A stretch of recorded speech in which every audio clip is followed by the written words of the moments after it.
would say, which moves in a way from this feudalist through a capitalist stage, eventually to a communist stage, along a teleological trajectory. So the teleological model of history sees, first of all, history to have a goal, towards which everything is oriented, and that also like social science thinkers can use in order to make sense of historical processes. And teleological processes also, secondly, require the process to be necessary in some way. That is, that it's not an historical accident then that capitalism follows feudalism, but that in a way there's a certain necessity of one stage following the other stage. And this necessity is spelled out in Hegel's work mainly by logical necessity. And Marx somehow adopts these frameworks, but thinks about this in terms of empirical necessities that result from just the struggle between different classes. And in a way, also the struggle then leading to contradictions, which Marx sees as logical contradictions also between what he calls the forces of production and the means of productions. Or what is also sometimes referred to as the superstructure versus the basis. So the means of productions is everything that you need in order to get material products produced, right? Think about the factories, the tools, the natural resources that are used. The forces of productions are, let's say, more abstract and institutional. Think about the institution of private property as such, but also all kind of government institutions, law, ideologies, etc. And for Marx, there's a constant tension between the forces of production and the means of production, or also the basis and the superstructure, which then ultimately produces contradiction here, right? So I use the logical sort of sign for the contradiction. And in empirical terms, you may observe this kind of contradiction in such phenomena as financial crises, or the huge destruction of capital in recessions, the surplus production of products that takes place simultaneously as large parts of the working classes become ever more miserable.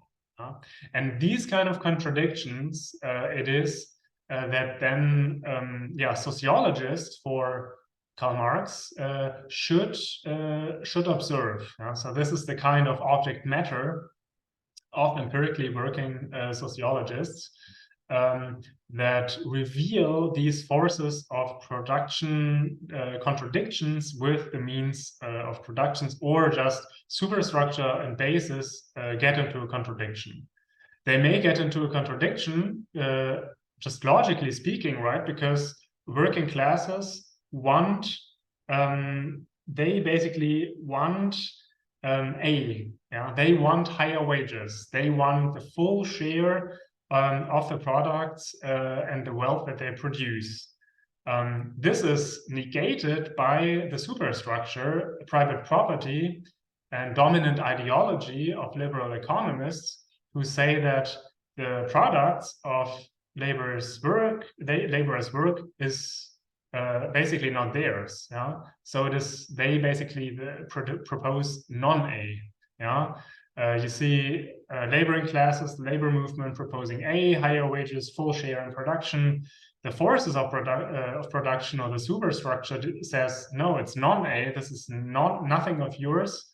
You need low wages, no share in the wealth. And just this is, I think, what Marx refers to when he talks about this as a contradiction, also even in logical terms. So these cracks in the systems analyzed in a way through logics. And this is perhaps also where Marx's theory himself moves into this picture. Here you see that theories or ideologies are part of this superstructure. So it is, according to Marx, no chance that, let's say, the theory of liberal utopias motivated the transition from feudalism to capitalism, because it was a theory that served an emancipatory role. It led to more emancipation, but this is one of the main objections of Karl Marx. It was only able to describe this first phase of capitalism. The more mature phase now requires also a new kind of theory, that is a Marxian theory, which itself becomes a subject in this entire process, if you want. That is, if workers are moving from describing themselves as not just as a pure collection of workers, but as a class in itself, as Marx would say it. So if they gain class consciousness with the help also of Marx theories, then Marx theory itself moves here into the picture and becomes a driving force in the transition from capitalism to communism.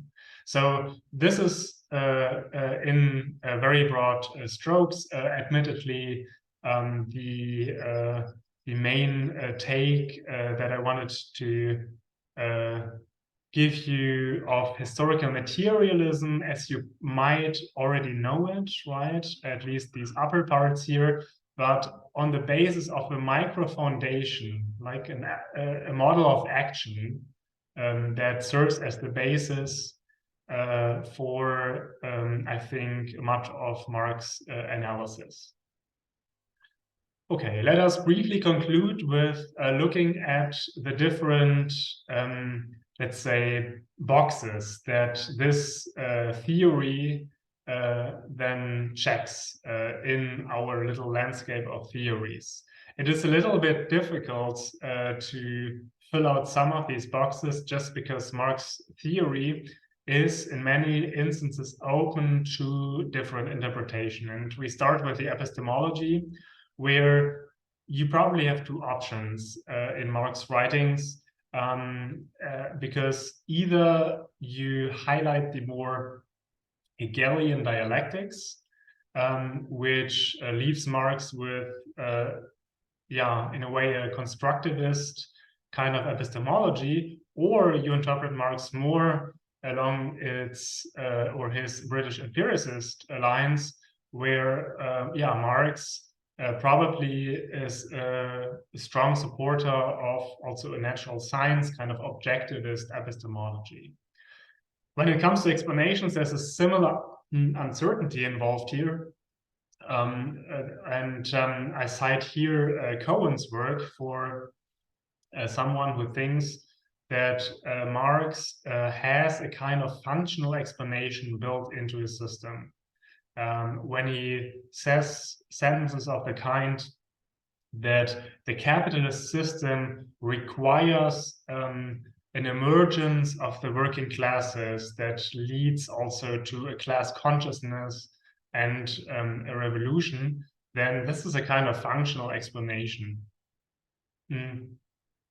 But again, if you interpret Marx more from a British empiricist perspective, Marx would have certainly also endorsed, let's say, more causal types of explanations.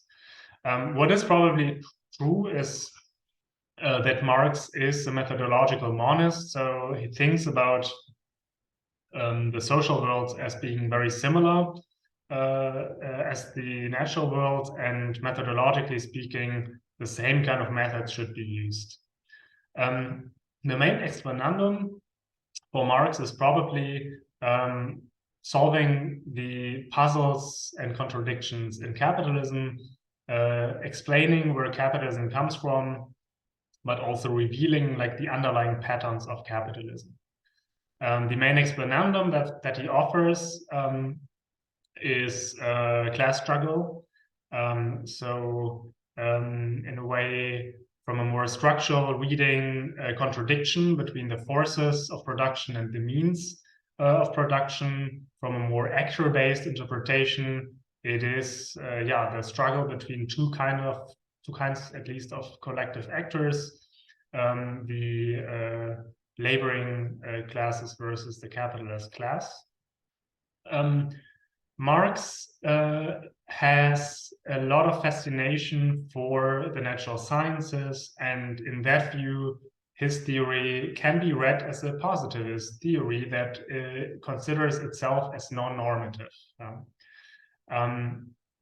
And there are many quotes that would support such a reading. But at the other hand, this is not very compatible with him writing manifestos, obviously, or also with a strong ethical vocabulary that he uses when he describes, for instance, human nature as like a communal kind of flourishing, which is very reminiscent of Aristotelian kind of ethics. So also here there's a certain tension in where to put Marx, and it depends a little bit on your reading and emphasis how you decide this question. On the ontological level, it's a little bit more clear because, as we, I think, learned in this idealist social ontology, conscience, individual conscience, or the individual producer is not alone. So for making him or herself a flourishing human being, he or she needs other human beings, either through mutual recognition, through exchange of goods, etc. So all of this requires a non-individual, a relational kind of ontology. Last but not least, Adam Smith, we learned, follows more of a homo economicus kind of anthropology definition of human nature. This again is very different in Marx's view, who sees human being as striving towards a flourishing kind of self-realization. Think of artists who try to express themselves through their works, but also think about just a working human being who just wants to be happy at his or her workplace and wants to live in a flourishing kind of community. All right, so with this, we learned about a second kind of sociological theory. I leave it here. Have a great day.